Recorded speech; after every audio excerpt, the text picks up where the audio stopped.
بسم اللہ الرحمن الرحیم۔ ناظرین، آج کا ہمارا عنوان ہے سلیمانی انگوٹھی۔ اللہ تعالیٰ نے حضرت سلیمان علیہ السلام کے لیے جنوں، شیاطین، جانوروں کو مسخر کر دیا تھا، اور وہ سب حضرت سلیمان علیہ السلام کے تابع فرمان تھے۔ ان کے پاس ایک ایسی انگوٹھی تھی جس پر اسم اعظم کندہ تھا، جس کی تاثیر یہ تھی کہ انسان و حیوان، چرند و پرند، جن و پری سب ان کے پاس کھینچے چلے آتے تھے۔ جب حضرت سلیمان علیہ السلام کی سلطنت بہت وسیع ہو گئی تھی، انہی دنوں کا واقعہ ہے کہ ایک روز کے معمول کے مطابق آپ قضاء حاجت کے لیے باہر گئے اور اپنی انگوٹھی ایک لونڈی کے حوالے کر گئے۔ ان کے لیے جاتے ہی دیواؤں کے ملک کا بادشاہ حمود لیس کس طرح وہاں آ گیا۔ اس نے لونڈی سے حضرت سلیمان علیہ السلام کی انگوٹھی حاصل کی اور تخت سلیمانی پر جا بیٹھا۔ اس انگوٹھی کے سبب سارا کاروبار و سلطنت چل رہا تھا، چنانچہ انگوٹھی پاس نہ رہنے کی وجہ سے حضرت سلیمان علیہ السلام سے سب کچھ چھین لیا گیا، اور وہ انگوٹھی دوبارہ پانے کے لیے جنگل کی طرف نکل گئے۔ چلتے چلتے وہ ایک روز بنی اسرائیل کے ایک گھر کے دروازے پر پہنچے۔ آپ بہت بھوکے پیاسے تھے۔ آپ نے دروازے پر دستک دی تو اندر سے ایک عورت نے پوچھا، کون ہے؟ حضرت سلیمان علیہ السلام نے جواب دیا، میں ہوں جس کی دعوت کرنا لازمی ہے۔ میرا شوہر گھر سے باہر ہے۔ خاتون نے کہا، اس کی غیر موجودگی میں غیر محرم کی دعوت نہیں کر سکتی، البتہ میرے باغ میں چلے جاؤ، جب میرا شوہر واپس آئے گا تمہاری مراد پوری کر دی جائے گی۔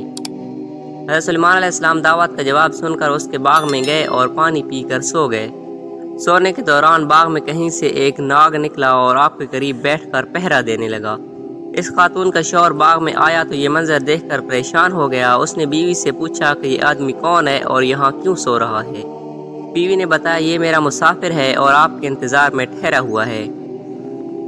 حضرت سلیمان علیہ السلام بیدار ہوئے تو ناگ وہاں سے ہٹ گیا۔ عورت کا شوہر آپ سے بے حد متاثر ہوا اور اس نے آپ کو اپنی بیٹی کا رشتہ دینے کی پیش کی، جو آپ نے قبول کر لی۔ آپ نے اس شخص کی بیٹی سے شادی کی اور 3 روز وہاں قیام کرنے کے بعد اپنی بیوی کو ساتھ لے کر وہاں سے روانہ ہو گئے۔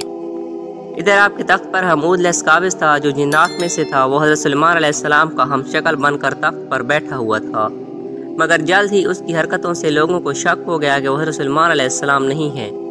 چنانچہ انہوں نے اپنا شک دور کرنے کے لیے یہ تدبیر کی کہ حمود لیس کو تورات پڑھ کر سنانے کے لیے کہا۔ حمود لیس تو تورات نہ پڑھ سکا، جس پر ان لوگوں نے تورات پڑھنا شروع کر دی۔ حمود لیس گھبرا گیا، وہ کلام الہی سن کر وہاں سے نہ ٹھہر سکا اور فوراً غائب ہو گیا۔ اس نے حضرت سلیمان علیہ السلام کی انگوٹھی دریا میں پھینک دی، جس سے ایک مچھلی نکل گئی۔ حضرت سلیمان علیہ السلام ایک روز دریا پر گئے تو وہاں چند مچھیرے مچھلیاں پکڑ رہے تھے۔ آپ نے دیکھا تو آپ بھی ایک آدمی کے ساتھ مل کر مچھلیاں پکڑنے لگے۔ قدرت خداوندی سے ان کے جال میں وہی مچھلی پھنس گئی جس نے آپ کی انگوٹھی نگلی تھی۔ آپ نے اس آدمی سے وہ مچھلی پکانے کے لیے خریدی اور گھر لا کر اپنی بیوی کو دی۔ بیوی سے فرمایا کہ اس مچھلی کو آج شام پکا لینا۔ آپ کو بالکل معلوم نہ تھا کہ آپ کی انگوٹھی کسی مچھلی کے پیٹ میں ہے۔ جب آپ کی بیوی نے مچھلی کو پیٹ چاک کیا تو اس سے انگوٹھی برآمد ہوئی۔ بیوی نے انگوٹھی آپ کو دکھائی تو آپ نے انگوٹھی کو فوراً پہچان کر انگلی میں پہن لیا۔ انگوٹھی حاصل ہوتی آپ کا تخت و تاج آپ کو واپس مل گیا۔ آپ نے اس سے اللہ کا ایک امتحان سمجھا، جس میں آپ پورے اترے اور پہلے کی طرح حکومت کرنے لگے۔ ایک دن حضرت سلیمان علیہ السلام کو لوگوں کی دعوت کرنے کا خیال آیا۔ آپ نے اللہ تعالیٰ سے عرض کی کہ میں تمام مخلوقات الہی کی دعوت کرنا چاہتا ہوں۔ اللہ تعالیٰ نے فرمایا، اے سلیمان علیہ السلام، مخلوقات کو روزی دینے والی ذات تو میں ہوں، تو میری ساری مخلوقات کو ایک وقت کا کھانا بھی نہیں کھلا سکو گے۔ حضرت سلیمان علیہ السلام نے دوبارہ عرض کی، اے پروردگار، جو کچھ بھی میرے پاس ہے وہ تیری ہی تو عطا کیا ہوا ہے، اس میں سے میں تیری مخلوق کی دعوت کرنا چاہتا ہوں۔ ان کے اصرار پر اللہ تعالیٰ نے ان کی خواہش قبول کر کے انہیں اجازت عطا کر دی۔ اللہ تعالیٰ کی رضا حاصل کر کے حضرت سلیمان علیہ السلام نے ایک بہت وسیع و عریض جنگل میں مخلوق خدا کی دعوت کا اہتمام کیا۔ انہوں نے جنات کو جنگل صاف کرنے اور وہاں صاف و شفاف دریا بچھانے اور مشرق سے مغرب تک تمام اشیاء خوردنی لا کر جمع کرنے کا حکم دیا۔ آپ نے ہوا کو حکم دیا کہ وہ فرش زمین کو اٹھا کر فضا میں بلند کر دے۔ وسیع 7 لاکھ دیگوں میں کھانا پکایا جائے اور ساری زمین میں بسنے والی مخلوق اس دعوت خاص کا نظارہ کر سکے۔ آپ کے حکم کی تعمیل میں خارا کی نہایت وسیع 7 لاکھ دیگوں میں کھانا پکایا گیا۔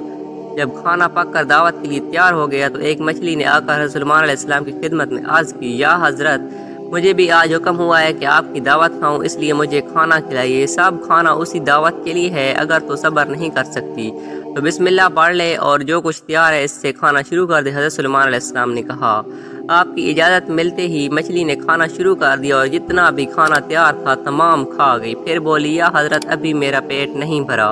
اے مچھلی، تو تمام مخلوقات کا کھانا اکیلی کھا گئی اور ابھی بھی تیرا پیٹ نہیں بھرا۔ حضرت سلیمان علیہ السلام نے حیران ہو کر کہا، یہ تو میرا صرف ایک ہی نوالا تھا۔ حضرت مچھلی نے جواباً کہا، میں تو روزانہ ایسے 3 نوالے کھاتی ہوں۔ پھر مچھلی نے شکوہ کیا، حضرت اگر آپ کے پاس دعوت کا پورا سامان نہیں تھا تو آپ نے تمام مخلوق کے خدا کی دعوت کرنے کا اعلان کیوں کیا؟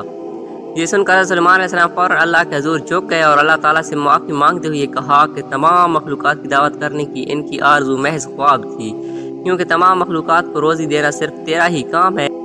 سبحان اللہ۔